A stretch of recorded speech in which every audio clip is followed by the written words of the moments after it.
Okay, alright, now, where did we leave off? I don't know. You have the list. Yeah, alright, so, dude, did you know that MHA is the coolest, bestest shonen ever? No, Cause it, are cause we it, like cause it in? rev- Did did we go in a 2017 time machine? Yes, we're in 2017, and MHA it's shaking the whole game. It's revolutionizing the shonen genre. It's doing Wow. exactly that, and you wanna know how it's doing that? No. It's doing okay. So you know how like in manga and anime, two characters will like fight each other. Yeah, and it's hype and They'll good. yeah they'll fight each other, but they're just kind of fighting each other.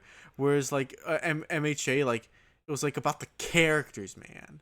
It's about like the characters and like the drama between the characters, and like sometimes the characters will have like an arc and they'll learn a lesson when after they Mhm. win their fight or whatever.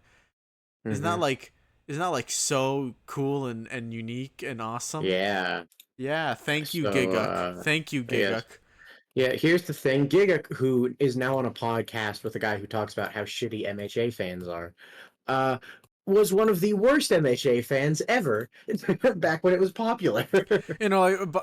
Like we talked last time about like the toxic fan base and all. It's like no, the people we don't like in the fan base are people who are like, oh, dude, MHA is subverting the shonen formula because it did something that wasn't even that unique. I'm just pretending It it's no, unique. no, because the thing is, like, we just made like a 50 Bleach videos.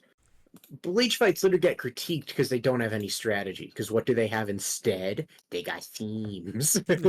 They got characters doing stuff. Like it's just like like in most stories, the good guy will punch the bad guy, then have emotions about it. Like it's not unique, and again, like Right. I know it seems like a very basic thing, but like you gotta remember, Gigguk's like literally million sub channel, and he made a video like this, which is just frankly incredible that we live in this timeline. hmm And then I guess bouncing off that is this is not MHA exclusive. This is every whatever the new big shonen is, but pretending they revolutionized female characters. But before we get to that, like I just kind of wanted to talk about like this one video. I think it was called like I forget who I just remember like this thumbnail where it's like I think it was Gon to Deku to Tanjiro or something. And Uh-huh. it just acting like, oh, dude, every generation of shonen is just more refined and subversive and revolutionary than the last. And just, I hate that idea in general that hmm people act like like storytelling or like art in general is like a, Evolves. yes, it evolves like every it just gets better and better, like in some objective sense, which like no, I think people only think that because older stuff is just not quite to their taste because they grew up not with the older stuff but with what's Yeah. new or new Or it could just be the in fact that relative. this is their first time experiencing a weekly series and they really like it.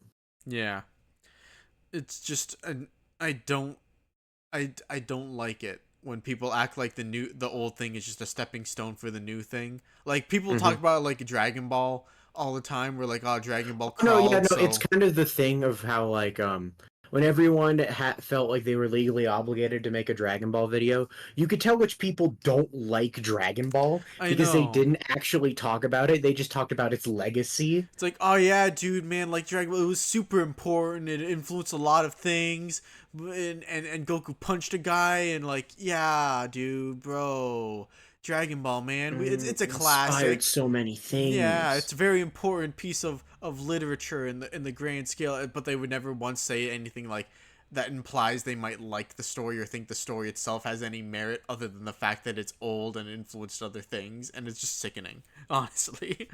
You know, 'cause yeah, it is just like it's dismissive of like all previous work. And the thing is, like, everyone who acts like that doesn't actually believe it. They just say it for the one. They just say it for the five shows they like. Oh no, without a doubt, because I think it's also just like lazy analysis. Because like I remember, because Puff, remember you and I watched a bunch of Jujutsu analysis, like mid ones, and just people being like, "Oh, it's perfectly captured the shonen formula, while also subverting things." And then you and I went back and watched some Demon Slayer analysis, and it was all it perfectly captures and condenses the shonen formula with enough subversion to keep it fresh. And we're like, "Oh." That's funny. And Yeah. then a couple weeks ago, you and I went and watched a bunch of MHA old reviews, and they were saying the same fucking shit because no one is original. And now that I think about it, when Hunter x Hunter 2011 was coming out, that's what people were saying about Hunter x Hunter. Even though Hunter x Hunter was It's based on an old. old manga, it was an old manga. This was the Older than, second. it's This was older the than second. Bleach. This was the second anime adaptation it was getting. The No, second one. no, people say about JoJo, even though JoJo's fucking prehistoric. I know, like JoJo's older than One Piece. It is. JoJo's one of, I think JoJo's in like the 10 oldest ongoing manga at this point. Yeah. Oh. Yeah, Hmm. annoying. I know, and like obviously the reason why this happens is because it makes for a good clickbait thumbnail, which is also It why does. this next take just keeps happening over and over again, The one and I that mentioned. quote unquote breaking the shonen female lead curse. Which again, people said it about Jujutsu, people said it about Chainsaw Man, people said it about MHA. No one said that about Hunter x Hunter because it doesn't have any women. See, that's how it subverted the shonen formula. It There's just cut the no women out. fucking women. See, that's how they refined it. They just cut the women out. They cut the fat off. There's no controversy if it's not there in the first place. Exactly. It's an. I think the way we talk about shonen female characters in general is weird because it's like on one hand saying like, oh, on the whole they're kind of underwhelming. It's like that's a fine thing to think, and you could point out a lot of stereotypes they have, but I feel like it's kind of been co-opted, where sexist shonen fans just use that as an excuse to just be sexist. Oh yeah, they It's do. like, oh, it's a shonen woman. Of course they suck, and it's annoying. It's there's also kind of just the whole thing of like if a character if a character is like feminine at all, then that means they're a bad female character. Or if a Should we? character falls in love, that means they're a bad female character, and like that's very like restrictive and gross. It's like in trying to break stereotypes, you end up putting people in different boxes instead. Yeah, like I think And we the thing could is, like, cite if you like want to say Nux. it's like tokenism to have that, the solution to like that is even if you have one woman who's like that, have one who's not, which Yeah. all these series do. If you say, "Oh, Chaco's too much of a stereotypical woman," no one else in Class 1A really has like a confirmed love. None of the other girls in Class 1A really have like confirmed love interests. Yeah, and I feel like we can really just cite like Taku's brilliant like a woman video, which was actually the worst thing Videos. ever.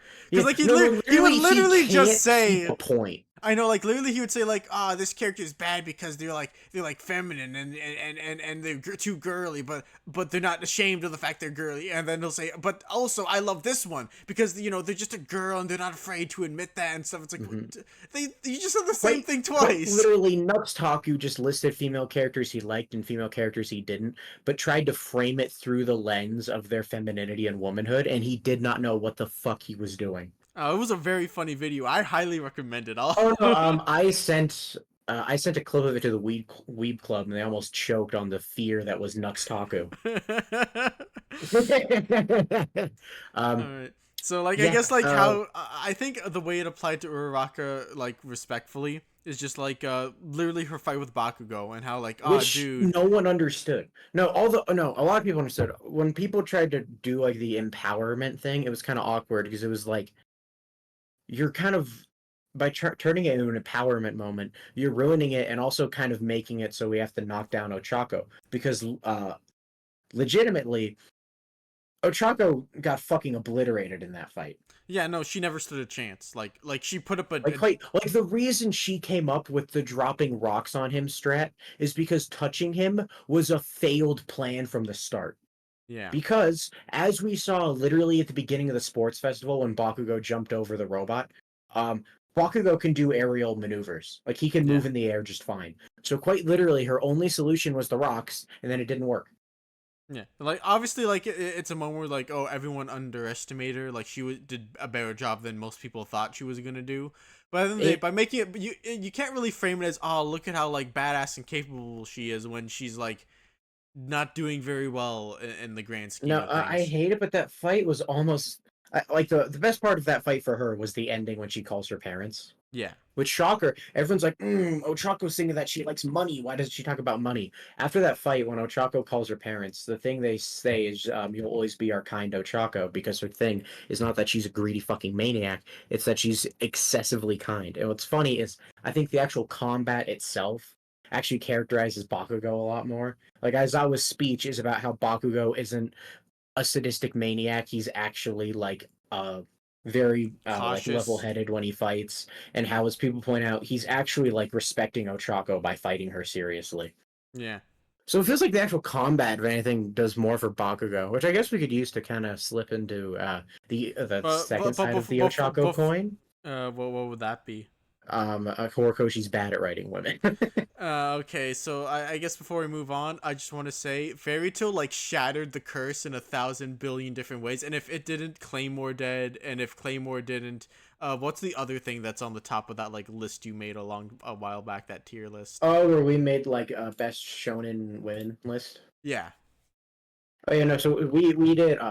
I'll be honest. The main reason that we liked this list is because we thought the titles we came up with were really funny. They are really We funny. can keep going while I look for it.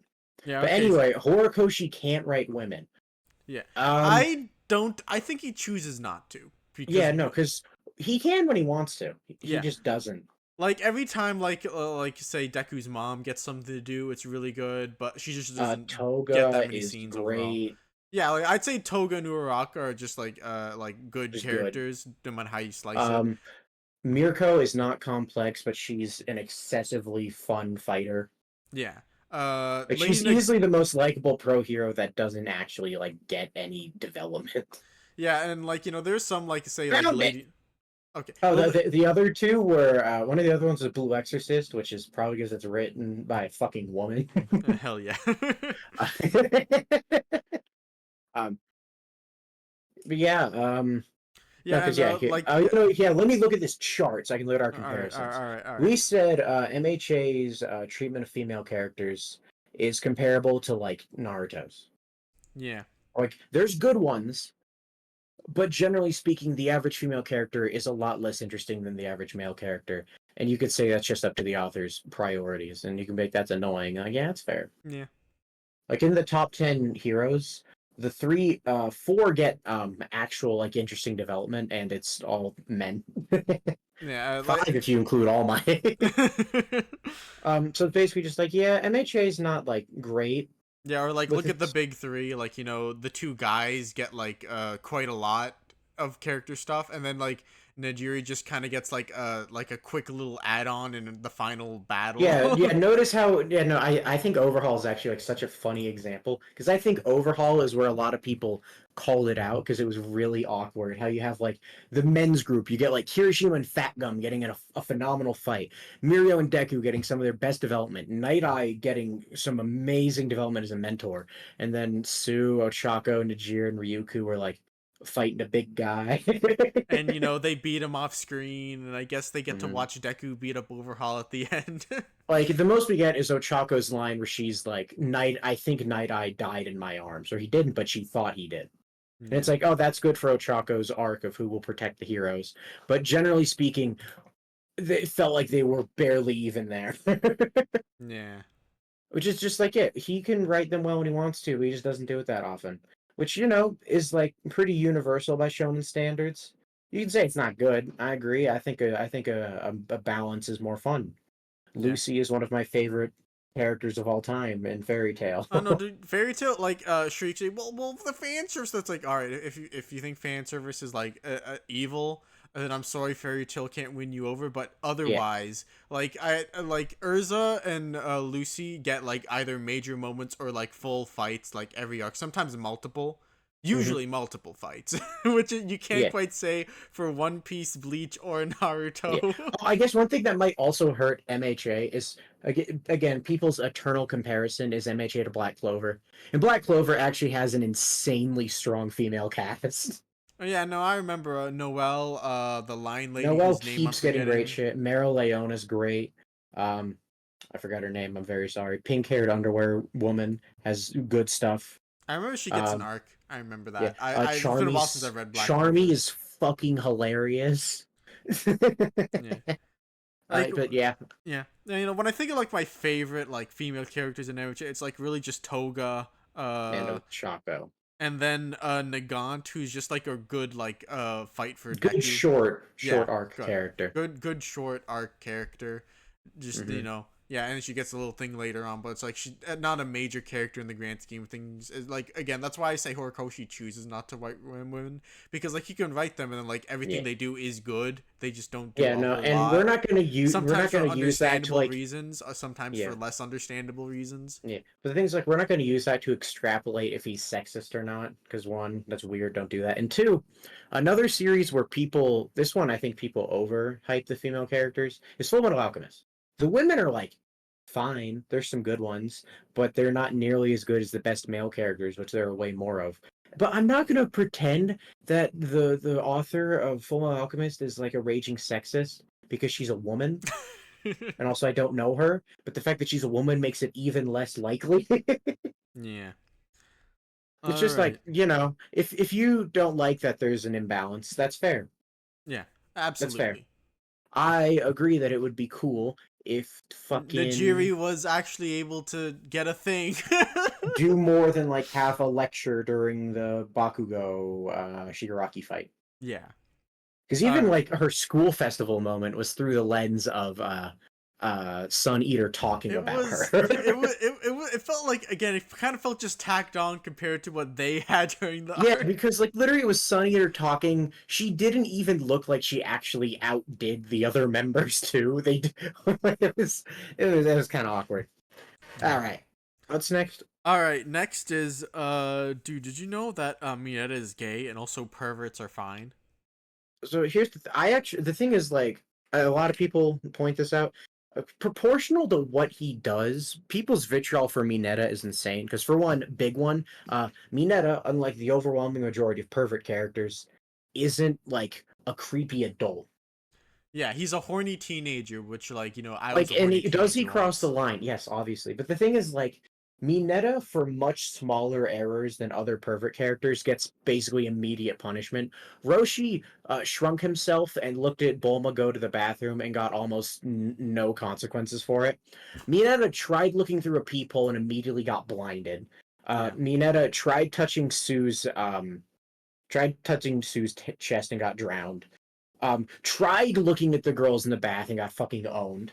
And like literally, I think the most successful he ever did was like bump his head against Mina's chest for like 5 seconds when he was going at light speed, I think and the then he most got tortured. successful was And then he got what tortured all night at a party because like Mineta gets unbelievably no punished no for it. no And if you don't think the jokes are funny, that's valid. the most he succeeded is when he grabbed onto Momo's ass during the race. He wasn't even touching her either. That was actually more tactical than it was horny. Honestly, I think Mineta is a great filter for whether or not I will like you or not. Because I just think Because he's the a thing is, funny like, little if you don't dude. think he's funny, that's fair. I actually think the funniest Mineta is in Team Missions spinoff, Team Up Mission Oh no, spinoff, which I read. yeah, I Yeah, saw it. there's an arc where he pretends to be a dog because he thinks it'll like trick women into liking him, and he ends up getting caught in the middle of like a pet trafficking ring, and the main leader is a hot woman who thinks he's a real dog, so he pretends to be subservient to her, and just That's goes with it, and hilarious. just like this rocks, and then he escapes, and his friends are like, "Hey, we have to take down this ring." He's like, "Oh right, crime." Shit, and then he goes and defeats her. Yeah, I yeah. think that was one of the funniest Mineta things. Also It's just like if remember, you don't think yeah, he's funny, I'm not gonna fight you. yeah, But like by anime standards, Mineta is such a weak pervert character who always gets what's coming to him, yeah. which is why it's hard for him to bother me. Whereas like other pervert characters, it's like, all right, you might want to calm the fuck down. Opposite end of the spectrum would be Meliodas, who gets basically no consequence for anything he does and is also kind of encouraged for it and rewarded for it later. Freak. Oh. um, yeah. No, if you don't like that archetype because you just don't think those jokes are funny, that's valid. I don't think most of his jokes are funny anyway. I just think a few are. Yeah, all right, but like you know, the coolest thing about Mineta is that like he is actually gay because he called Shoji sexy in his He, first appearance. he did. Also, he Yeah, said he fell for Deku, which I am going to take completely seriously because it's more fun. Hell yeah. And speaking of people being gay, did you know that we don't like Dungeon Meshi fans? Okay, so Dungeon Meshi fans have the biggest Dungeon Meshi fan in our server also stands They're with this. they're holier than thou. Horny Superiority is the dumbest thing on the planet. Literally they have this holier than thou behavior because look at my series, it's not as horny as yours, and For also one, no, because what they pretend is they're like, huh, we're only horny for senshi, not women. And it's like two things. it's a One, liar. They're no, lying. first one is one, how is that better? You're still a horny freak. And two, liars. Do you know how much I get it's like half Peepul's fault because he likes a lot of Dungeon Meshi art, but the amount of fucking Dungeon Meshi art I get on my feed, and so many of it is people being unbelievably horny for the women. All And I right, like to point out the main witch girl isn't even sexualized in the actual series, and people no, are not in the still slightest. unbelievably horny for her. She's not a witch. What is she? What the She's fuck an is she? elf. She's an elf. Elf, cleric, whatever the No, fuck she is. I'm willing to bet that if I went to Rule 34 and searched up Dungeon Meshi, Marcelie would have the most results. Yeah. I've like Um, not like 1% down in my mhm. mind that that's true. No, so basically, just Whereas if you are a Mhm. MHA, like literally half it is like Bakugo and The men. Kirishima making out or Mhm. something. No, it's just if your superiority is solely from the angle of our horny is good, that's a little weird. If you want to say you're cooler because yours are adults, that's a fair own. But generally speaking, it's not because they'll say they're better than like they'll be like, huh, stupid Chainsaw Man fans being horny for Makima, unlike us, and then they will do literally the exact same thing as Chainsaw Man I know fans. they're the They will do worst. the exact same thing. Chainsaw Man fans Worst. are annoyingly horny too, for the record. Oh yeah, no. The thing is, they it's different for them because they act like they're the sexiest characters of all time, even though the author No, can't like well, no, doesn't draw the fan joke, services super well. Puff, So I think literally, the it's all joke fan art. It's we all fan art. It's no, always Puff, fan the art. They'll joke we always make reference fan is art. they pretend Murata is the one drawing the women. They pretend they're One Punch Man. All right, All right, what's next? enough of that. Next is this is a bone that we've had like this is a fight we've been like fighting since like the whole Amino days, and it's people and their inability to just like read an ensemble cast with any amount of success. It's basically if okay. First off, if your preference is I prefer smaller casts, that's fine. Kind Yeah. of similar to the you should have dropped MHA by chapter 3 if you wanted Deku to be Batman. The second you see how big Class 1A is, which is within the first volume, you should drop MHA because you should realize this is a big fucking cast. Yeah, and like it's so dumb because like throughout all the videos that like I'm thinking about or like all the different takes I heard about, they act like you either have to care about literally every character to the utmost or you can only care about 3. Like and there's no hmm middle ground at all. Yeah. Or the other thing is, people also one thing that a lot of people fail at is they'll say, "But I don't care about this character. Why am I watching this fight?" And it's like, this is the first time this character's done anything. This fight is how you're supposed to care about I them. know. And like people can't pretend it's like, well, that's an unfair standard. Netero was barely a character until he fought Meruem. Yeah, I mean you could say he was a fun old guy, but like I can't say he had any deep character stuff going on Yeah, until which is kind of like I Meruem. remember like when Kirishima got his unbreakable form, everyone's like, why do I give a shit about this? And it's like before this, Kirishima was like a cute, funny guy, but now it's like, oh my god, he has Red Riot unbreakable. Holy shit. Yeah, oh, he's getting a backstory. Yeah, cool, awesome. And it's hmm like I think we talked about this in like the Shonen versus Seinen video, but like I think what you said is if you already decide that you don't care, then like you're just like kind of leaving yourself out and not Yeah, you really. kind of have to be open to it. Like, I'll be honest, I read Ippo and it's very long and it has a fuck ton of characters, and I like all of them and I like all of their arcs, except for fucking Manabu. I hate him. I hate him whenever he's on screen. I want him to fucking lose. I don't care what development this man has. I do not fuck with his vibe, and I'm only happy when he's getting beat up in the Hell yeah. And ring. the example I always love to bring up because I'm objectively correct when I do is Float Surf from Haikyuu. Like hmm clearly if that guy was a big character before his moment, like a super impressive player or something, like that whole subplot would not be nearly as impactful and hype as it was. Cuz it was like I'm bad at the game, I'm not good at anything, so I'm going to learn this one trick so that I can be of some help to my team. And then he does it and it's awesome and it's great and I love Haikyuu. And MHA Yeah. is very similar. Sometimes, some characters like say oh man, I'm forgetting his name, Laser Boy. I'm forgetting all the characters' names Aoyama. now. Aoyama. Like, he doesn't get a whole lot. Like, he has this one chapter where, like, he becomes friends with Deku. But, like, other than that, Or he has like minor stuff with yeah, Ida, like, or like he saves them in the forest, and that's like it. That's all he does. yeah. Or, like, during that exam, like, he becomes, like, a spotlight for whatever. Like, he's literally saved for later because he was an important, like, plot device, the UA trader. And that's a cool, fun reveal.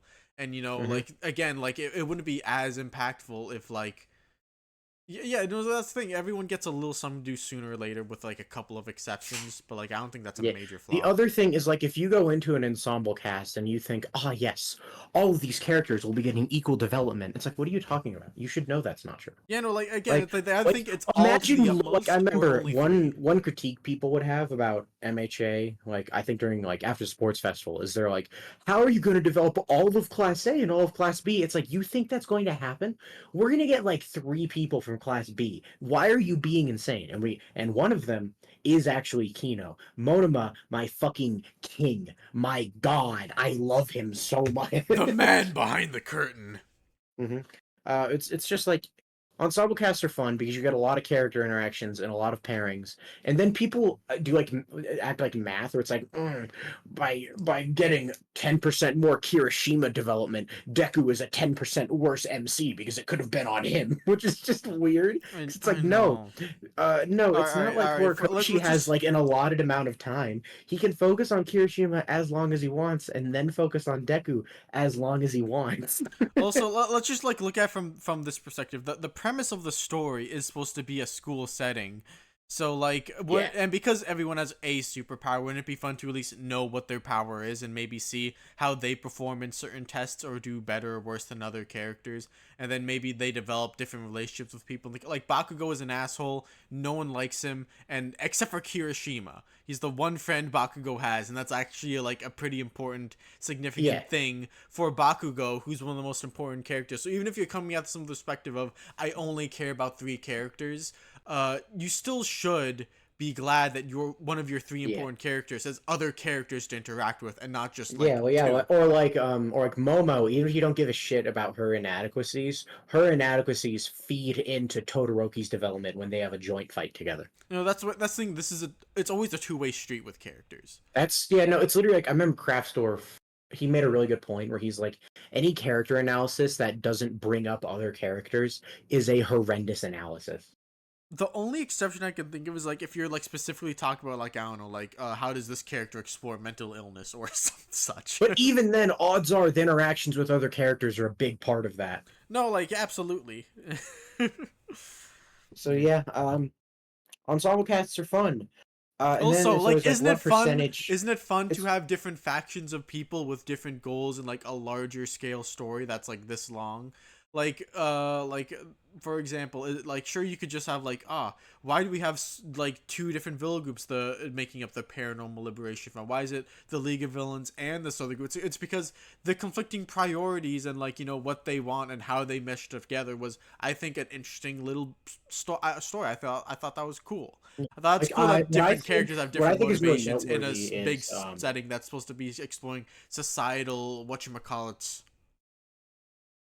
no, what I think is interesting about that specifically is the paranormal liberation front basically doesn't make it through the first war, and it's almost only Shigaraki's men left by the second war. And I think that's interesting because it kind of shows the difference between the two, where the Liberation Front held all these lofty ideas, but they didn't really live up to any of them, and also they were over reliant on their leaders, where everyone Shigaraki brought to his side is extremely like self-dependent and stubborn to the point that like Dobby had an entire fucking video scheme plan that no one else knew he was gonna do.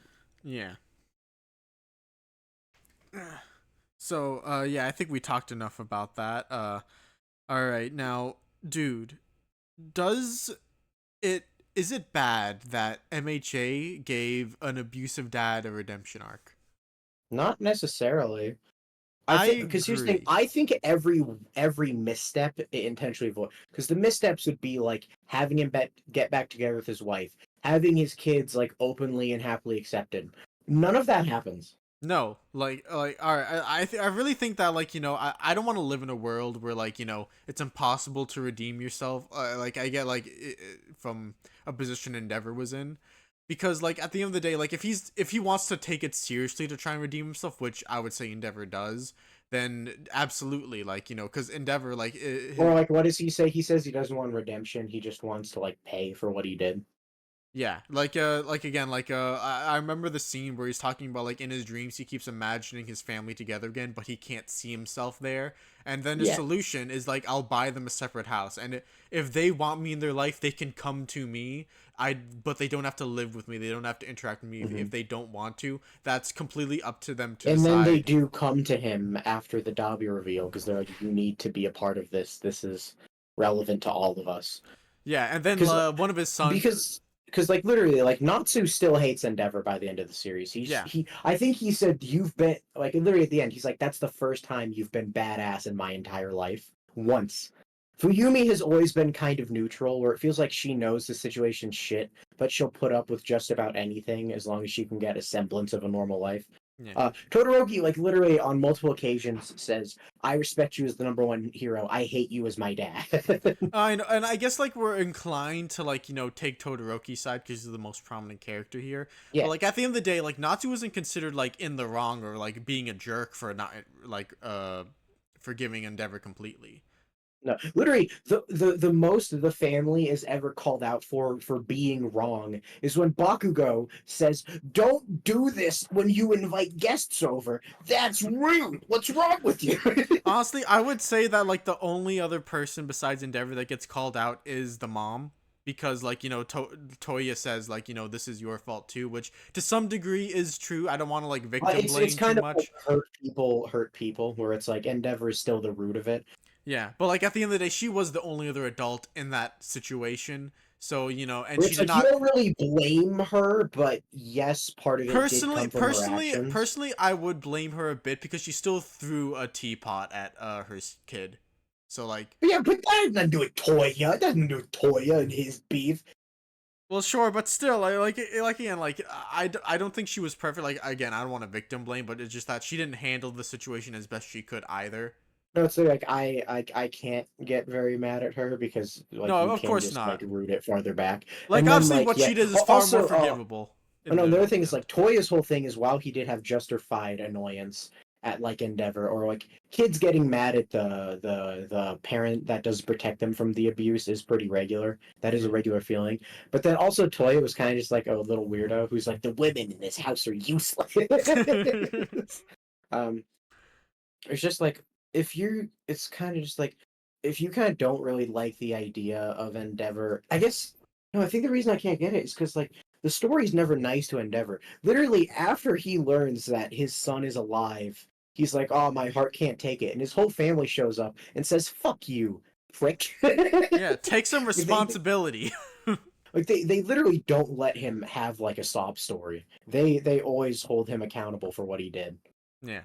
And like again, like if you just like I get that like we're Endeavor's like much more like I'd say like a real villain than like Toya, like at least more like believable, like it's Hmm. applicable to real life more often. So if you're less inclined to forgive him or like him even at all, like I guess like that's fair, but No, also that's valid. no, like of course it is because even the story's kind of mean to him at the end.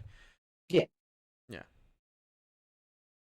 So okay, we made to the before we get to this is kind of a whopper we have at the end here. Oh boy, very So mixed opinions yeah, incoming. so before we get to that, let's just talk about the spinners final fight and like what we do and don't like about it in detail, just so we know what everyone knows where we're coming Yeah. at this from. Okay, so I would say completely like if you remove all context, Spinner's radicalization is very interesting because it's literally a guy who's like a neat gamer who doesn't really believe in anything, who is ostracized from society, finding a radical movement and attaching himself to it. And as he grows in the movement, he gets more and more confused because this isn't what he wanted. He just wanted connections, so he ends up kind of just becoming a talking head. That Yeah, and inherently sounds super cool. The I know, problem and is, at the same time, he's also kind of empowered by it because he's as powerful as he's ever been. But yeah, at the same time, he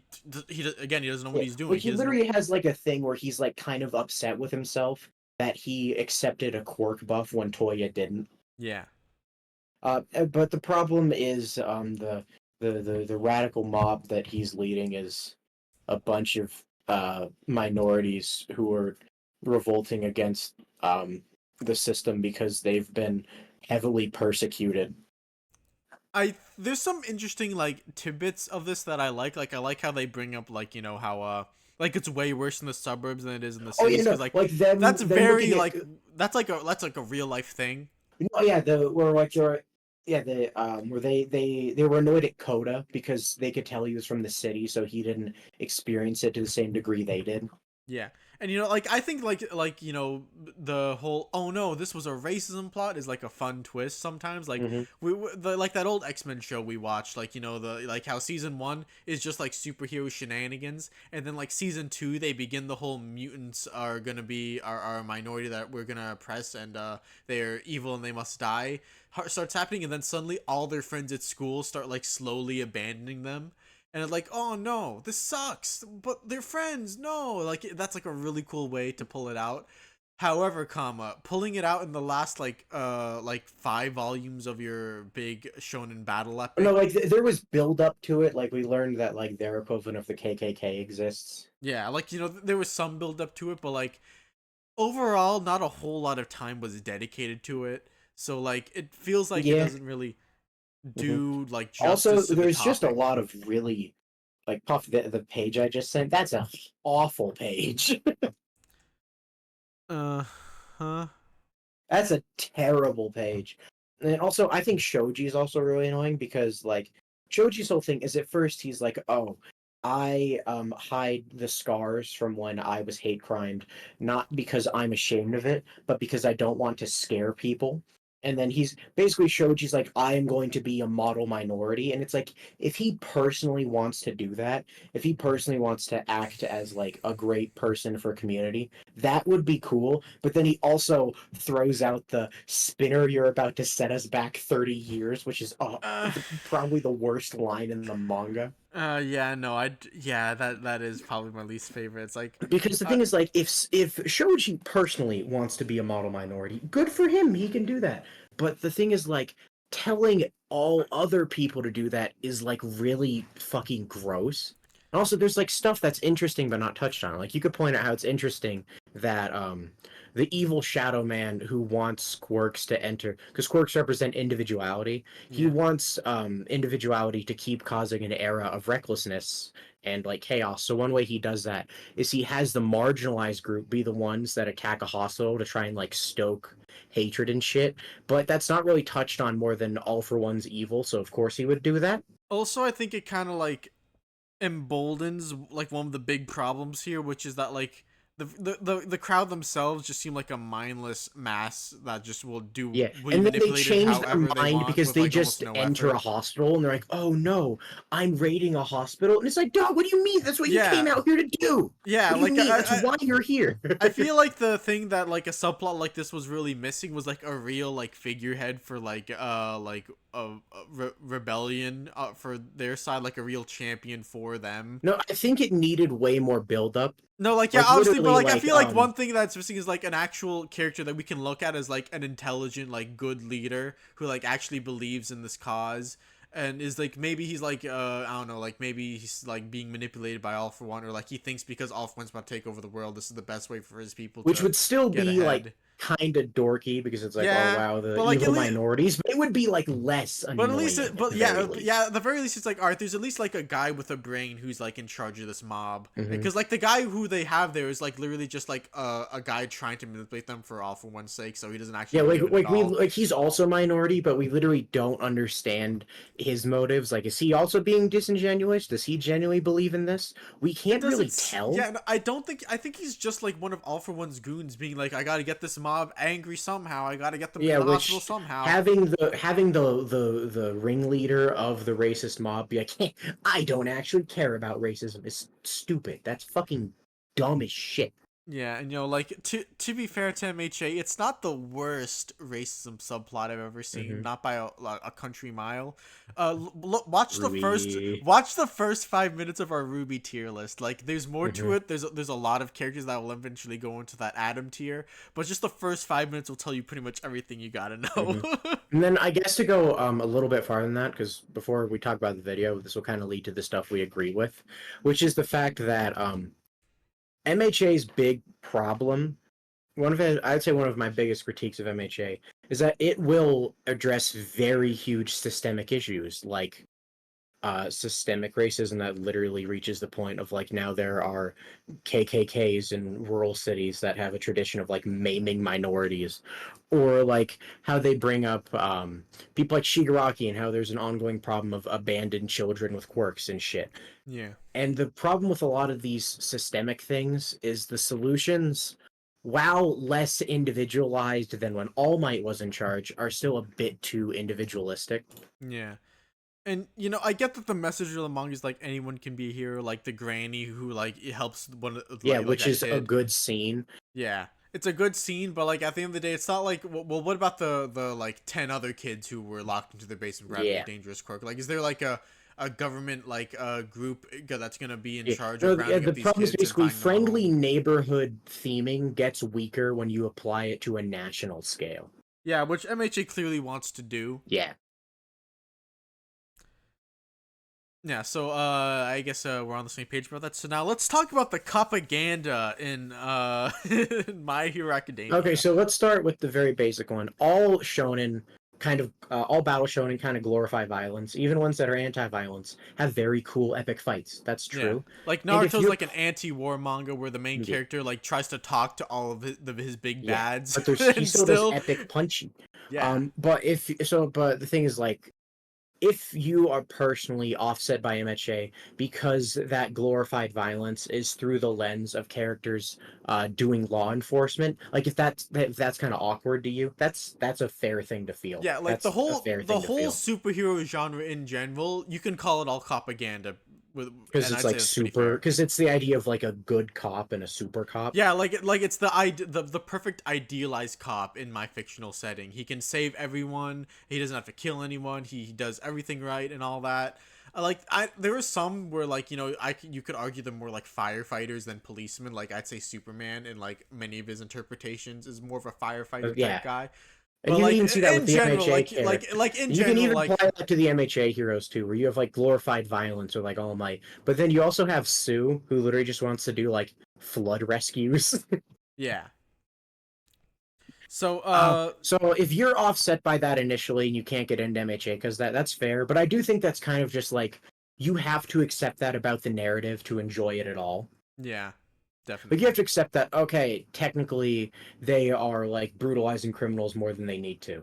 And like even though like Endeavor is worse, some of the chill ones are still way more violent than they need to be. If that's your point, that's fair. That's a fair point, sure. Sure. Yeah. But the But thing is like like if you can suspend that part of your brain and be like, fuck it, violence is fake, who cares? Let them throw hands. If you can reach that point, which I can pretty easily, probably yeah. because I grew up with superhero stuff, I can get past that pretty easily.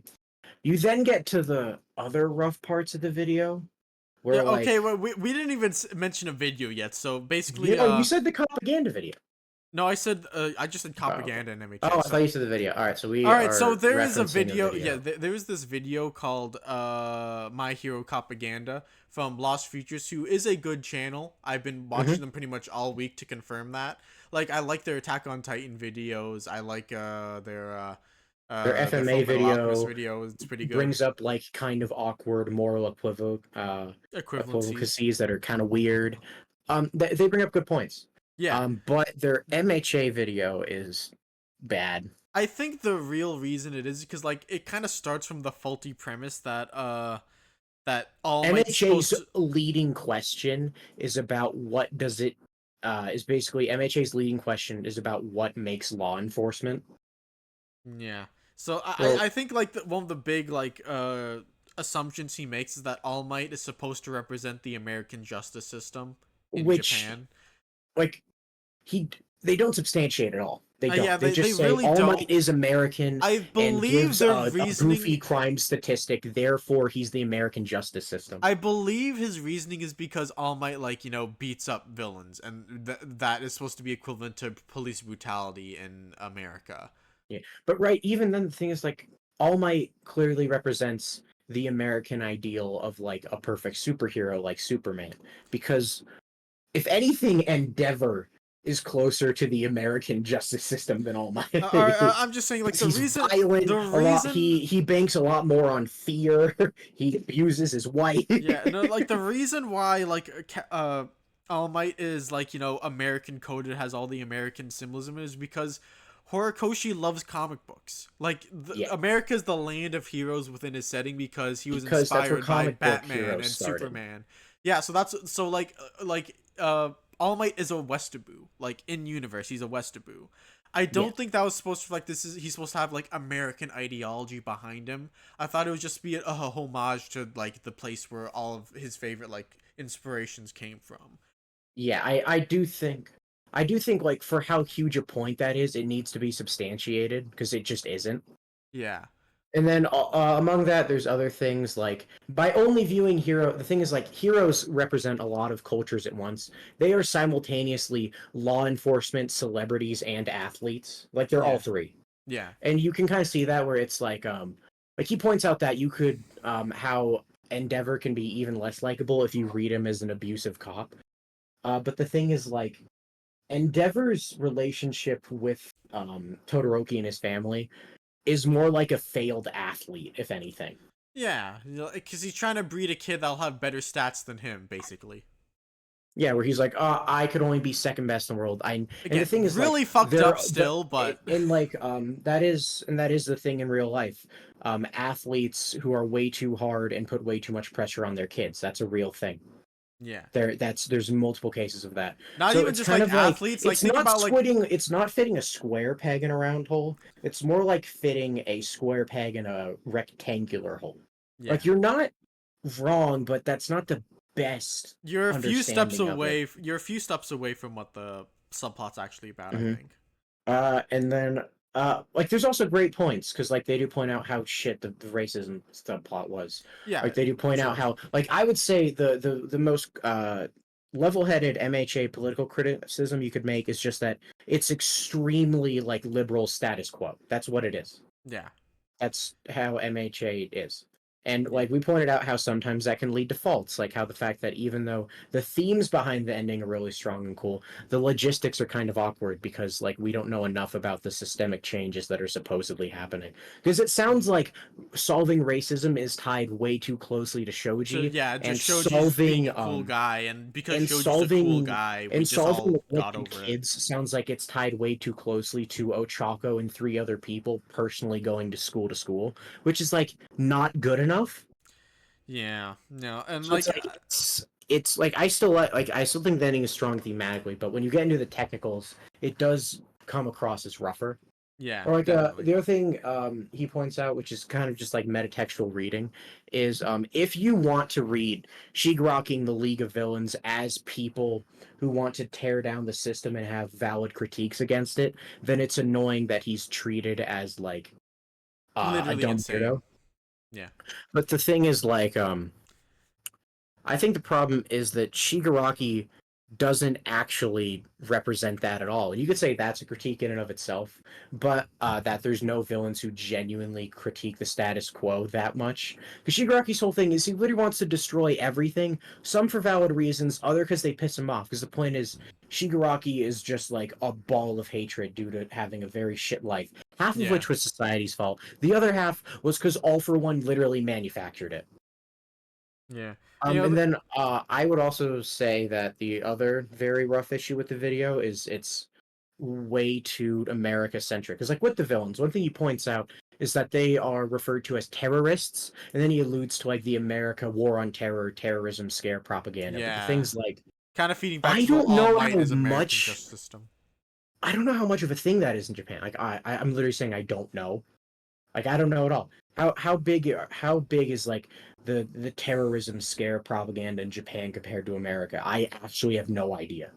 It's definitely like at least like speaking of like small scale terrorism, like like school shootings. Like, there's definitely a lot less of that just because firearms are like almost Oh non-existent yeah, there. no. America is obviously uniquely bad with a lot of that.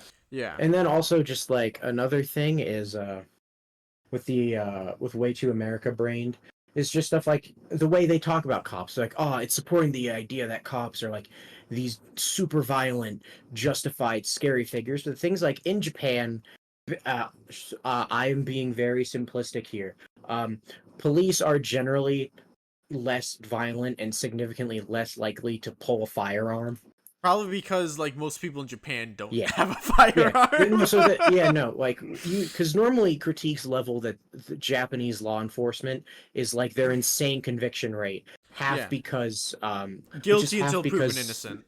and what's funny is there's actually two reasons for that. One is because yeah, sometimes you are just kind of sent into a courtroom and you're fucked. But the other, which a lot of people know, especially related to like sex crimes, is Japan also just under prosecutes sometimes. Like if they're not confident they can get you, they'll let you off really light. Like that happens pretty often. That's the other reason the conviction rate's so high. Yeah, and like the thing is like he does a great job talking about like Attack on Titan from like a Japanese perspective because he delves into a lot into like Japanese history specifically and stuff Yeah. like that when like he talks about it. So like it really felt like he was in his wheelhouse. Whereas like with MHA, I feel like it kind of just like It felt like the fact that MHA referenced America, they took as like free reign to just say MHA is America propaganda, but it's like it's still like a Japanese comic made by a Japanese man. So like you do yeah have to like one thing that I thought of Puff is like the big because like one thing that he points out is ridiculous is like over 10,000 people are arrested at the end of the first war because the Paranormal Liberation Front. But the thing yeah is, the reason that happens is one, they were arrested, not prosecuted. And again, Japan conviction rate odds are they probably got out after, which I think you would assume if you kind of knew that. And two is they're a cult. And Japan has a stereotype of having a weirdly high amount of cults. So it's like, is that scaremongering? Is that propaganda? yeah The like and fact that even the like think biggest, about like scariest a thing in lot of MHA is a manga cult? and Is like it? I don't know. I actually think like cult is like cults are like a much like more pervasive theme in anime and manga than like terrorism is. Because like I And can that's think of a lot because more examples. Japan Like I'm has a reading lot of 20th Century Boys like right now. It's about a cult big imagery. cult. Mob Psycho had a lot of cult. Like every single villain in that story is like leading their own cult, or Yeah, it was like one big cult with a bunch of different sects. yeah. But like And like, is that just like a valid exaggeration of a real threat in Japan, or is that like fear mongering? I don't know. I didn't make the propaganda yeah, video. that's another thing about Lost Futures. He definitely knows more about like history and like politics than I do. Like I could say that with complete confidence. However, Yeah. comma like he just seems to be like going in the wrong direction with this video because All Might is American propaganda because he has Especially because red, like white, and blue. propaganda video essays on YouTube are most tied to a channel called Skip Intro, who I think almost exclusively looks into America propaganda shows where he can directly tie like, oh, did you know that this show is funded by this police system? Oh, did you know that this show literally gets its intel from police? Oh, did you know that this show gets all of its technology that it uses from this weapon manufacturer that also funds Cop City? Like he directly points out how these shows are tied to the police, which makes the propaganda a lot more clear. Like literally, I think the only one he does where he like really has to stretch it is he had a Patreon goal to do a Paw Patrol video, and of course he has to push it. It's a fucking children's show. He kind of has to make whatever connections he can. So like you kind of just let him get away with it now. It's like he's doing his best. He's doing his best. It's a meme video. Yeah, there's also like some like particular scenes that I feel like a Lost Futures was kind of like misinterpreting. Like this is one you pointed out, like the with Kamui Woods in like the first chapter, where Yeah. like he's chasing down that purse snatching villain and calls him the incarnation of evil. It's like He clearly, says like slowing down traffic on a weekday, you're the incarnation of evil. And it's like that's obviously a joke. It's yeah, funny because as we learn later, heroes in MHA have to be over the top with how they present themselves because they're also celebrities who need clout. And it's like pretty clearly he doesn't literally mean that, but when he presents it in his video, he presents it as like, look at them, they're treating this just petty street thug as this super evil man. It's like they're not. It's a joke. It's All funny. right. If in real life a purse snatcher got drop kicked by a cop, that might be a bit much. That That's might be a pretty bit bad, much. but it's a joke. Like, Puff, this is a comedy panel. This is a funny panel. It is. Like it's literally illegal use of abilities during rush hour. That's a joke because that's not a serious problem. Yeah. God. Yeah. And then I guess we can go on to the least good parts video. In defense of us not understanding jokes, this part of the video is so absurd. I feel like a big part of it has to be jokes we're not getting, which is the Uh, rewrite. all right. So one like thing I've noticed about like a lot of the rewrites he does on his channel, like he does it in a few of his videos, is that he always makes it more One Piece, like 30% more One Piece or more, which Mm-hmm. I think is just a bit The thing funny. is, like, I get that because One Piece is good, but also I want some heterogeneity among my media, so I actually don't want everything to be One Piece. The thing is, like, one thing that he clearly hates as a theme is the idea of like you can change the system from inside, and it's like that's a fine thing to dislike, but also like I'm not going to get mad at an author for wanting to push for that idea, Yeah. especially when they're writing something aimed at like younger audiences. I think that's a perfectly fine thing to push. Like, I'm not going to get like mad at you because statistically it's less likely to work that way. I'm not going to get angry at that.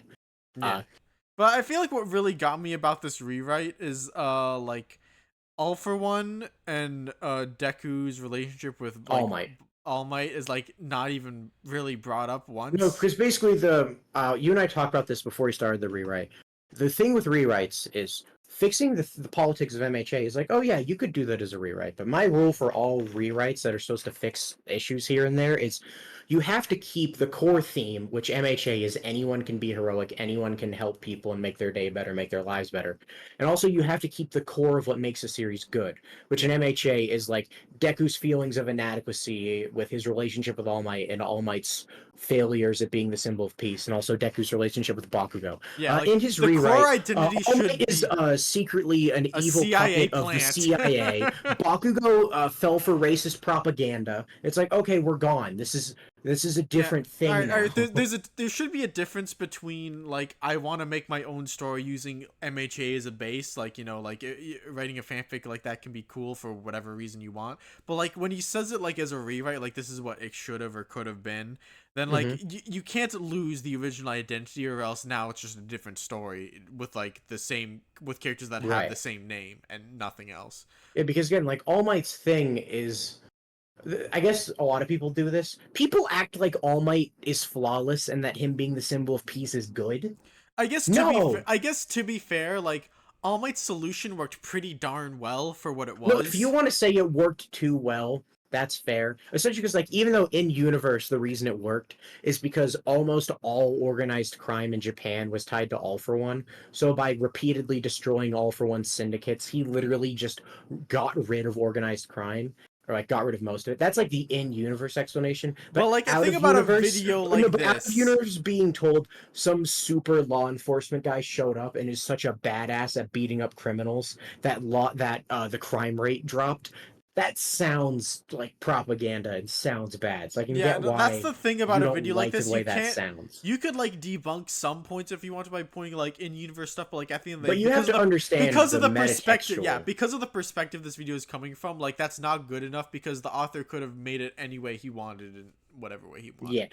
Which is just like and again like one It's thing is kind of like what he said. Like this was a he great point. repeatedly wants the fact that heroes are violent to get talked about, which again I feel like is like chat like we talked about how like by chapter 3 you need to accept that Deku isn't Batman. By volume 1 you need to accept that it's an ensemble cast. By chapter 1 you need to accept that this is a battle shonen where violence is treated as not as big of a deal as it should be because it's fiction. Yeah, like this is like one point is Attack on Titan video that I thought was like really good was like, all right, the reason why I think like it's like fascist or like a failed critique of fascism is because at the end of the day it presented a world where the only two outcomes was fascism saves us or fascism everything else will inevitably fail because we didn't do fascism. Right. So like at the end of the day, like the one thing I didn't like about that video was that like he did some author fan fiction, which I'm typically against. But like to be fair, like I heard some people looked into like the author's Twitter, the author of Attack on Titan's Like Twitter and social found media stuff. stuff, I don't know But much he about didn't. that, but But if he he didn't. did, that's But he fair. didn't show any like Twitter screenshots or anything. So like again, like I'd say that was bad on his part. But like Right. overall, like again, like he says, like just reading the text, it's either a failed critique of fascism or just fascist propaganda. Right. Yeah. I think I'm not the most familiar with Attack on Titan, but I would say the way you would read it is they almost treat it like a necessary evil. Yeah, because like that's the thing. It's just that like I don't want to spoil you too much. Wait, you're never gonna read it, are you? You said you're not interested. No, I will. Don't worry. I'll get it. I just can't get through the beginnings. It sucks. Yeah, I'll read no. it eventually. The last third is like a lot more interesting than the No, I second believe two, that. I believe but I will it's actually also have where all fun the reading the last problems third. arise, and that's kind of why it's interesting. Yeah, Where no, I think that'll be fun. yeah, And then basically like Aaron wants to literally genocide no, everyone I know but his home that. I know country. that. I know Aaron's insane But motivations. then Don't worry. but then it turns out he was really doing a 10,000 Well, IQ so you just said strategy. you weren't gonna spoil me, Puff, and now you're talking about it. What are you Oh doing? my god. Okay, You fine. suck at this. You Yeah. suck at things. All right, no. And then with MHA, that so for one, just the whole violence thing. It's like if you don't like the violence, that's fine. But I think Yeah. it's more so a battle shonen thing than specifically an MHA thing. Yeah. Where it's just violence is cool and fun because we want to see you guys fight. And then the rewrite was bad. Overall, just kind of a weak video because it doesn't really explore. If anything, it's more like it's because like if MHA is doing American propaganda, wouldn't it be doing it on accident? Because unless Horikoshi is like I don't know, like watching Blue Bloods every week, which I don't think he's doing. I think he's watching X-Men 96 every week. He is. That's definitely what he's doing. All right, So yeah, I feel like if you wanted to rewrite MHA to be like more focused on like the politics and stuff, then like I feel like you wouldn't make All Might a CI plan because that will like get rid of the main identity of the series. You would just like switch the main villain from like Shigaraki to like Redestro, and make like his like hyper libertarian individualistic ideology and people then like the like main villains. maybe have like his connections to the like one thing like two really good points he brought up for arcs MHA should have done is one exploring the organization Hawks works for, which is objectively very corrupt. Yes, that would have been really Exploring cool. their corruption for it because they're very high up and they do control the heroes. So you could even do the One Piece thing where it's like, oh, all of our fighters are kind of dumb, but we don't need to get rid of them. We need to get rid of the big wigs, which you could do that with MHA if you wanted to, Yeah, and like that would have been there's fun. And good then the Marines overall are pretty good people. They're just being like kind of misled by like yeah, the people on top for the most and part. then like I would say the other just story plot that I am kind of just sad we didn't get is an evil villain, like a high-ranking evil villain, or not Yeah, evil villain, evil hero, just a yeah, bad hero. yeah. I Like would have liked that. that sounds like a great idea, especially because like I'm just thinking like back to chapter 1. Like when Mount Lady like is like haha like a glory stealing like asshole. Like what if there was a villain that just did that but like on a more like illegal grand scale or something? Like he contrived like disasters and then like tried to save people for it, or like was just like kind of a plant for something like Redestro's group, which is actually a hero who was that. And if But you he didn't make really do anything. yeah, but like let's say hypothetically you make him a high tier and make him the villain of an arc, that could be fun. Yeah. No, there's stuff you could have done that I agree would have been cool because I like MHA a lot, but I'm not gonna pretend it's perfect. Yeah. So yeah, just kind of a not great video that felt like it Yeah. was kind of lacking. And for like because I think the only other time we've brought them up on this channel was actually another time they were too America brained, which is when they said Nolan gives too many good Columbus vibes. Yeah, but again, that was just kind of one point I took issue Yeah, with in yeah, like a yeah. really In an long video overall that's also fine video. like yeah, I'd say like I watched his other One Piece videos, that's the best one, the Hiskai Pia one I think. Oh, that's By good. like by like a landslide. It's really good. That's very good. It's kind of just like, if you're gonna critique the politics of a work, you should take into account where the author of the work, like the author of the work's history, and also where the work is from, which I Yeah. feels like is a given. And Yeah. I did get And one he in does I that. comment. No, I commented on that video saying like, I didn't like this, I did like this, but I feel like you were too America brained. And I got the most insane. I only got one reply. I don't know. Maybe I've gotten more. I haven't checked because I don't care. I I remember got one reply. reply within like 10 minutes, and it was just racism. Oh yeah, I Japan is remember it. a vassal state to American imperialism and will be a near copy of America's economic and political policies. That's not true. That's just cultural erasure. That's No, gross. without like, or I'm just thinking that there's no like major differences already between Japan and America. There's no Second Amendment where everyone can have a gun, which will radically change both economics and society at large, and also just how police work. Because as much as you don't like police in America, they have to take into account the amount of firearms in America. Like which, like, Japanese ones presumably will not have to, because that's Yeah. much less of a problem. Uh, B, there's like 10 bajillion trains in Japan, whereas like there's not that many in American there's cities trains by in America. comparison. You just can't ride them. They're for coal. Yeah. Oh, And like I there's guess if we're uh, talking about propaganda, I will do a quick 30-minute anecdote on my experience with the American police. I am white, so it's not gonna be that bad. Puff, I was walking my dog in a fucking blizzard, and it was yeah. really cold, and I wanted to get home. And a cop in his car pulled up next to me, rolled down the window, and started lecturing me on my dog walking etiquette. I was going insane. What? I was like, "Let me leave. It's What, cold. what do I you want to go home." what do you mean dog walking etiquette? Like, would you not have a doggy bag in your hand or No, something? no, like you, no, like he was pretty young, and he would pull like comedically hard, and we were teaching that out of him. He's like coming over to give me advice on that, and it's like, go away, it's a blizzard, I'm cold, it's like 13 degrees with like 8-degree wind chill, go away. Was very funny, hated that. Yeah, there's another comment under his video that I remember not liking. Hmm. And I believe he says something along the lines of Japan has no transgressive media because they're just so collectivist, Yeah, which which is is just like really more weird to me Japan because racism. in the video this is under, the Lost Future cites One Piece as a really positive example of like Yeah, like of rebellion like being a cool theme. revolutionary Yeah. esque storytelling. Yeah, and One Piece is also the most popular thing in Japan, period. Yeah, it's one of the most popular book series of all time. Yeah.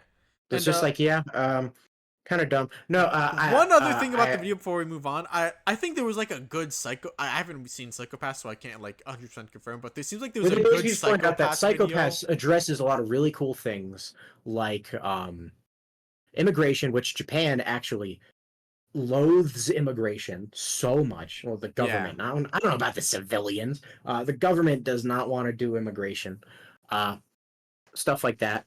And they based just like other things they do wrong, like how Psychopath's entire thing is based on something real governments keep trying, which is to Yeah. predict crimes before they happen, which always ends up being racist because the people making them keep being racist.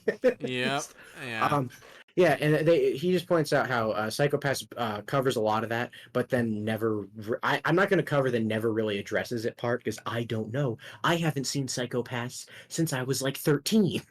Yeah, again, I can't like super confirm that like everything he says about Psychopaths is true, but it But that seems to was the me, best part of the yeah, video. that there was like a good Psychopaths video inside of the bad MHA video. Yeah, and then I guess actually, now that we're done with that, I do think you should check out their channel. Though even that video, as frustrating as it was to watch, I think is interesting because it does challenge you to think about MHA in interesting ways. So I actually Yeah, would recommend you watch it. which Unlike all the other videos, which we have not even named, because they are 11-minute piles of shit where the guy can't read. like of all the videos we've talked about, like I'd say like Lost Futures has the second best one. Like I think the best one was maybe like the guy who didn't like Deku's thing, because like clearly he understood the story and Yeah, everything about it. He just like wishes like it did this or that, and so it was just nice to see someone it was understood at what was least an good about interesting video. MHA. Yeah. And then actually, I guess now that we're done with that, jumping on to another very funny MHA racism. Japan doesn't like villains. Sorry guys, Okay. Japan doesn't like villains. It's tied to this Japanese concept called harmony. And Okay, so basically, there was this insane fucking tweet where I think it was like after Dobby was like clearly going to die or something. Yeah. And he were like, you don't understand. This guy's like, you don't understand. In Japan, because of homogeny, villains are people who go against the mold are villains and hated. Japan only likes heroes, and no one likes the villain characters in MHA, which is wrong. Because I think like literally 2 days after that, a popularity poll came out, and Dobby was top 10. Yeah, of course he was. Like, people Yeah, liked Dabby. no, it's just like a general thing where a lot of because I think the reason that one was just embarrassing and dumb because it's like, what the fuck are you talking about? Japan doesn't like rebellion. One Piece is the most popular fucking thing in Japan. Japan doesn't like villains. What are you talking about? Villains is even crazier because like there's like several examples you can think of for villains. Like I actually have like a small list here of like popularity polls where villains ranked high. Now Mhm. Gintama's a very funny one because there's like the one of the biggest villains in Gintama like barely does anything but it'll show up every now and again. And I keep hearing this guy keeps like winning like getting the top 5 in That's most awesome. popularity polls because people just want to see him more. And then B is Naruto because of course people love Madara. Of course people love Pain. Like And then people obviously. think Datara is hot, so he usually ranks pretty high. Yeah. And then this is my favorite example. It's Madaka Box because in one of them a villain placed number 1. That's funny. And this was so cool and wholesome because that villain's whole thing was like he never wins anything in life and that makes Oh, him that's sad. so funny. Yeah, and I Okay. remember like he makes a bet in the manga with like one of the girls like, "Hey, if I win this competition, will you wear a naked apron?" And she's like, "Sure," because she knows he's not gonna win because he never wins anything. But then when he won the popularity poll, he gets a double page spread where he's hugging his big trophy, crying his eyes out, while all the like female characters in the series all were wearing naked aprons, looking at him with complete contempt and disgust. That's pretty funny. It's Uh, the great. That was the best moment in Madaka Box, okay. the undiegetic That's pretty popularity funny. poll. I was so Uh, happy for him. and I guess this applies more to the ones underneath the video, so not the video itself, just dumb commenters, Yeah. than this, because I think the Twitter guy was just a fucking dumbass. But if you're ever trying to do progressive leaning critique and you end up falling back on this just Culture is just cultural like erasure, this. either cultural erasure or just like racism, you're doing something wrong. Yeah. So yeah, just that video is genuinely interesting though. Yeah, definitely. Like All right, what's next? at the very least, it's coming at things from an interesting perspective, which I can certainly appreciate. Yeah, what's next? All right, next is I was actually planning to end it here, but we can do more. Okay. Yeah, we can do a bit more. Why aren't quirks stands? Does that mean? Oh, does that? Oh yeah, Nux Taku made that point. His point was like quirks. No, his what was? He thought quirks couldn't grow. This was like a season 2 critique. He thought quirks couldn't grow and evolve, which was wrong. Therefore, he thought the power imbalances were stupid, which actually is more of just like a dumb JoJo fan.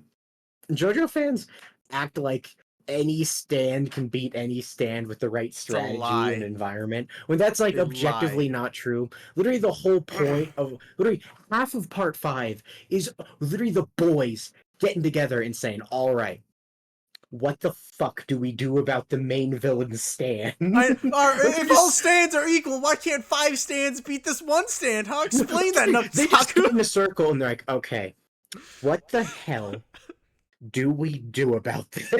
I don't care what you say to me. Fun can never step up to Star Platinum. Even if he gets all the prep time in the world, he gets his hostage. He rents out both apartments. He sets all of his traps. Fun will never beat Star Platinum.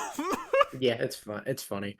Um, so just yeah, just like power imbalances are normal in Battle Shonen. Not everyone's powers are going to be equally good, and that's especially fine in MHA, where the point is not everyone needs to become a super good beefy brawler. It's okay to do other things with your talents. Yeah. Oh, you even have. What's funny is I think what's cool is Kirishima and Sun Eater have reverse arcs, where Kirishima was a wimpy guy whose quirk was he was a wimpy guy, but he also wanted to be like All Might. He wanted to be a big, strong fighter, but his quirk doesn't allow for that. So Kirishima has to accept being a wall, which is actively horrifying, which reflects on his coward side, but also isn't flashy and cool. It reflects on his whole, oh, I don't get to be a cool hero thing. And then you compare that to the guy who's working with Takumi, where Takumi is also very self-conscious and shy, but his quirk works better the more over-the-top and aggressive he gets. Yeah. So he literally has to force himself to be flashy and cool and fight a bunch.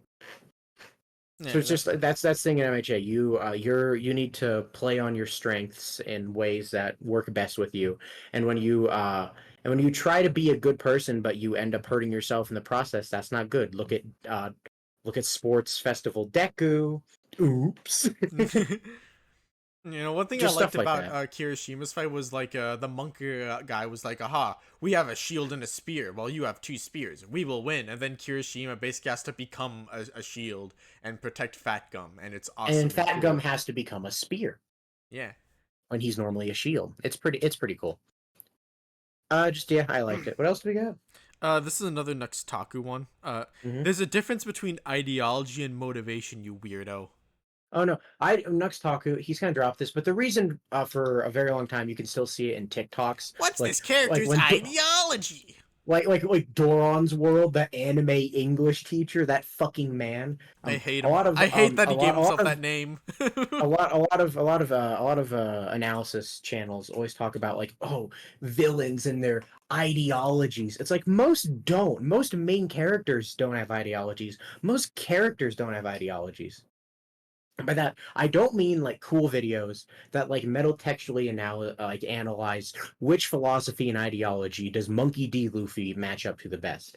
He means like in canon, what is the ideology this character is pushing for? And the thing is, most don't.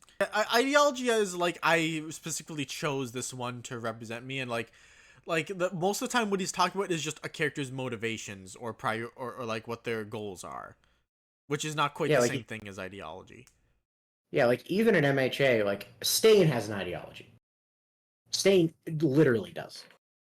But then, like, even someone like Shigaraki doesn't. Shigaraki is literally like, fuck ideology. I'm just gonna fucking level the place because that's what I want. Yeah, like And like, the thing about and the like League you of could tie that to many real life ideologies and philosophies. But Shigaraki himself doesn't, because if you handed him a philosophy book, he would turn it and you to dust. Yeah, and like most of the League of Villains don't actually have like an ideology. They're kind of more so just self-serving with their motivations, Or like which is literally the kind of their whole point deal. is Spinner doesn't because he's just a normal guy who got kind of radicalized. Yeah, and Twice just wants to help his friends. Like that's his motivation for the majority of the story. Yeah. Yeah. All right, so dude, Bakugo can all right, I could understand like Endeavor getting a redemption arc, but how could they give Bakugo a redemption arc when he told Deku to kill himself, and that's unforgivable. I will But never here's the thing. forgive a 14-year-old boy who said kill yourself to another 14-year-old boy. That is You know, here's the unacceptable thing. behavior. Is it shitty and bad to say that? Yes. Are you going to sit here and tell me seriously that middle schoolers telling other middle schoolers to go kill yourself is not like rampant? All right, Are you going to tell me every little middle schooler that has told another middle schooler to kill themselves should be like treated as the worst? It's like, no, you shouldn't, because even though that's bad, not good, it's bullying. It's rampant. It's very common. I guess to be fair, like Bakugo did it in like the worst place you could. Like literally, the guy he bullies, he has low self esteem, he has no quirks, so he's already kind of like ostracized in his class. So it's like this was the worst person you could have said it to within your entire like class or like school even. But also, he's 14. Bakugo Yeah, was like 14 when he said that. he's a very stupid teenager, which is it's common. You can not like it. It's fair. You can because he was obviously in the wrong for it, but don't treat it like it's high crime. Yeah, like, and again, even Baku's even an antagonist in the early parts of the story. That's why his Deku's first like assignment as a kid in UA was to fight Bakugo, and Bakugo was an asshole for the whole thing. Like Oh, Bakugo and is not a by great the way, guy 'cause I in the think this beginning is of the story. obvious, Bakugo saying I'm gonna hit Deku with my big dumb explosion, and it's okay because if he dodges, he won't die, is worse than him telling him to kill himself. That's worse. That's No, actively it worse. went from kill yourself, 14-year-old boy, haha, to I'm going to kill this 14-year-old boy myself by No, my no, own no. hand. He's literally, I won't kill him because he'll die. Which is like that's still bad. Don't Yeah. do that. And like um, one other thing, Bakugo apologized very formally eventually. mhm, So like, can you really be that mad at him now when he deeply apologized for it, like bowing his head and everything? mhm. Like And the he's thing is, like, 16 at that point. He's not a grown ass man.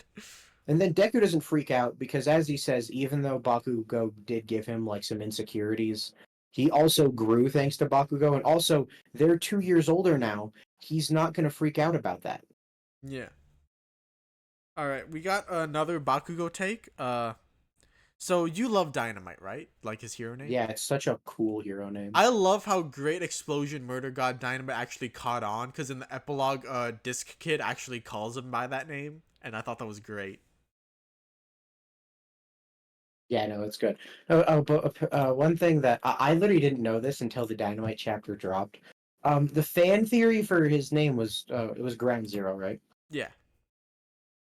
And a lot of fans thought it was going to happen because they're like, oh, Ground Zero is how you could describe Kamino, which is already fucked up. He's going to name himself after the event that he describes as the time he killed All Might. That's insane. Why would he do that? But um, it was literally just like a bunch of fans being wrong that their theory didn't happen, which is real One Piece fan of you, MHA fan. Yeah. All right. So, next is animefiller.com has failed us. Yeah. We wanted to watch all the MHA fillers. There's not that much, and it didn't list all the filler episodes. It didn't list the Dude, one where Sue. the British lady was so fucking boring, man. Uh Okay, so here's the thing. Filler in order. Things like all of this filler, except for I think all this filler is like semi-canon because it gets referenced by more canon material. The Sue with her seal mentor is very obviously filler, but it's cute, and they even try to tie it back into like stuff from the series, so I like it. yeah. And then we got British lady who has the objectively worst quirk. Her quirk gives her a high IQ. Who fucking cares? Okay, and then here's how this episode sucked. The team is it's just like this was during the license exam. So during the license exam, the filler's like, oh, let's explore the characters where we don't know what they did. Some are funny, like a bunch of ninjas are throwing giant nuts and bolts at Todoroki, and it's funny.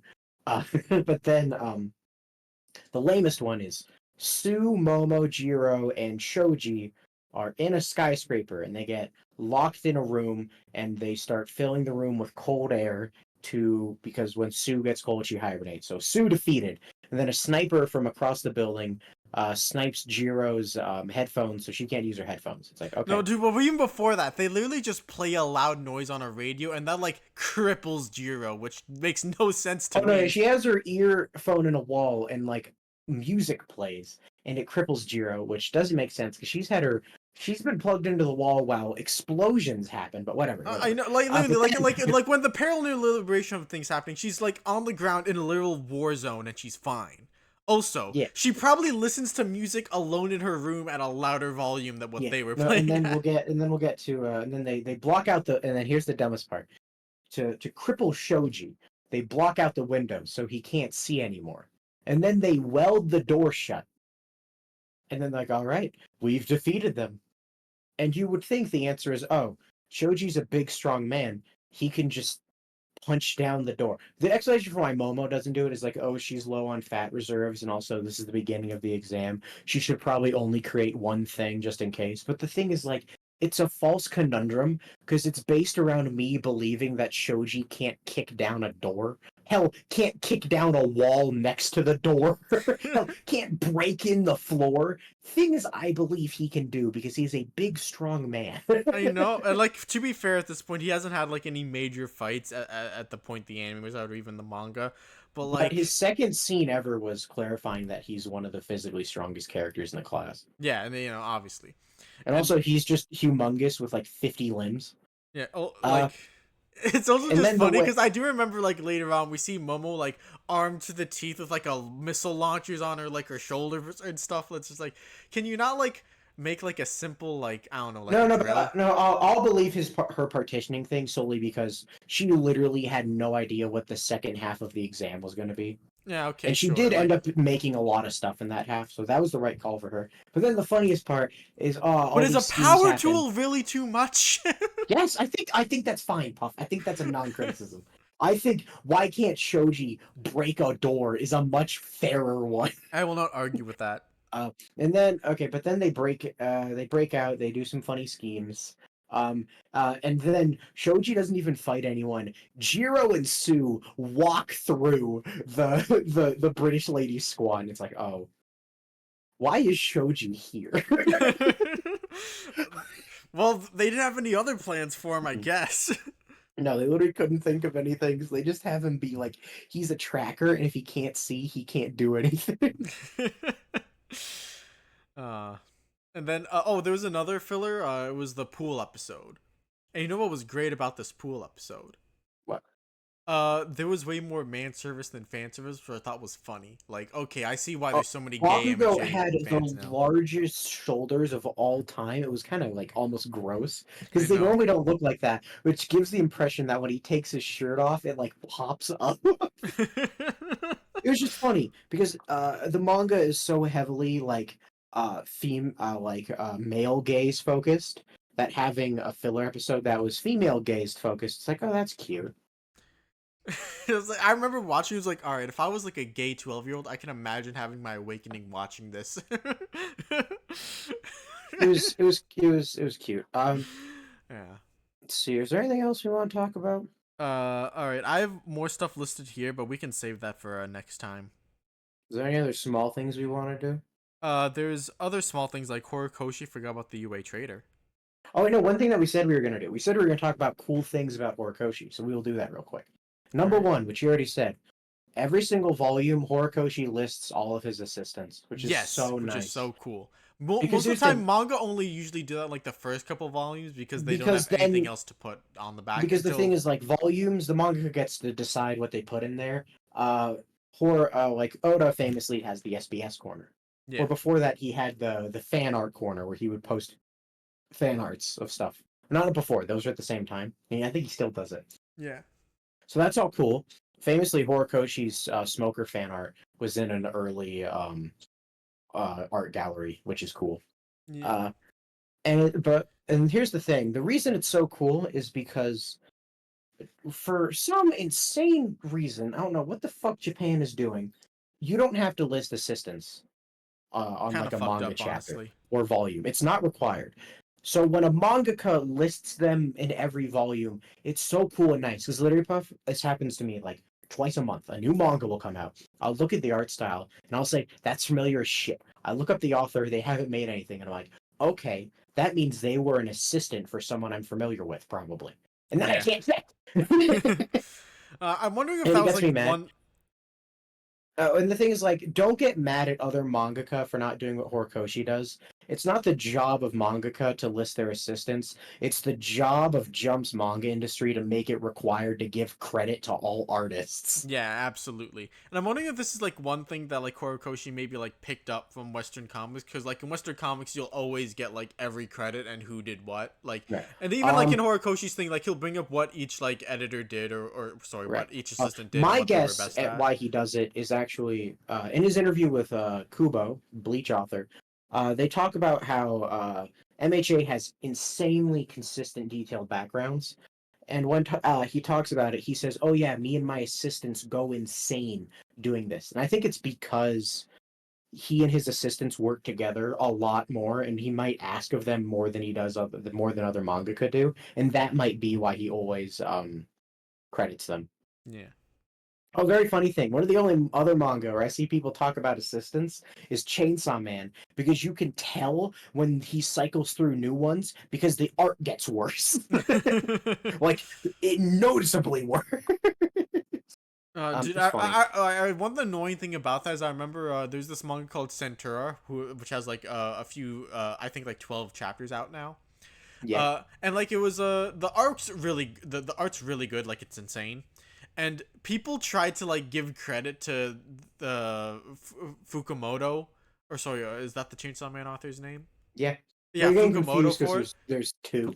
Yeah, like people want to give it to the credit to the chainsaw man. Like, oh, dude, No, it's what's he feeding it? Fujimoto, not Fukumoto. Oh, Fujimoto. Fukumoto's Kaiji. Right. Yeah. Okay. So they want to give Fujimoto credit for like, oh, what's he feeding his assistants? Even though like clearly his assistant's a better illustrator than him, judging by the artwork. Yeah, there's that's fine. It's okay to not be the greatest artist of all time. Yeah. No, that's fine. It's just I thought that was a weird like you can't just say you like Centurions art. You also have to wank Mhm. Chainsaw Man for no reason. Oh, I guess I'm gonna do a quick explanation. I'm gonna defend myself, even though no one said anything yet. Last video and maybe this one are footage of me playing an MHA fighting game. If it looks like I don't know what the fuck I'm doing, it's because I don't. I don't know what the sprint, block, or counter buttons are, and I am too lazy to check. So if it looks like I'm just swinging in air, it's because I am. I might use the Teen Titans footage if I want. Like I could Nice. like zoom in on it because like the aspect ratio Yeah, is but if we're different. doing a third video, I can get more footage because The I thing didn't is, beat the story mode. I really love the look of the Teen Titans game. No, Like it I think does that look very nice. You yeah, used it as background footage on something else. I made like a small video for it back in the day. I think. Right. Yeah, and like, cause I think it really captures like the art style of the show really well with like all the blacks and Starks like that, and also like how like the emotes for like each character's health bar will like constantly change and there'll be like those little chibi things that the show would use sometimes. It was so good, cool, and good, and they'll constantly cycle through. Like whenever a character's charging an attack, they'll have one. If they're low on HP, they'll have a certain one. Stuff like that. It's so cool and good. Good Neat. game. Play Teen Titans for the GameCube. It's a Clearly fun we're at the game. end of the Fun video because beat we're 'em up. talking about nothing. All right, so like here's the plan for MHA. I think we have like one more video's worth of stuff to talk about, and then once we're done with that, we'll maybe have another one for specifically for comments because Although I've been after arguing with commenters. after like 3 videos, we're gonna get like even more. So like I figure Yeah. we'll just put all the comments we get into one at the end. So you are getting 1 to 2 more MHA videos. So sorry if you're missing One Piece. Don't Sorry worry. if you're missing that. There is a lot of One Piece takes that we have. So like we have like I think 2 videos worth maybe for One Piece now. Yeah, probably. We almost have enough to do another rom-coms because I know this one guy keeps like recommending we talk about Oshinoko, which you have not read but I have. Why did you say it like that? Oshinoko? It feels like you're saying it like it's one word. Oshinoko. Would you Yeah, prefer no, it felt like you were saying it the way Mocha says Ashita no Joe. Ashita no Which, Jo? no, I guess I'll flame him for a random audience now. He says Ashita no Joe, and I get so mad at it. Listen, it's just 3 short words right after the one Yeah, after the but other. you're Okay. making it sound like one word. Oshin All right. Oshinoko. All right, we're done, I guess. I guess start leaving One Piece so we can prep for that. Otherwise, thanks for watching a video that's not as good as the last one. Goodbye.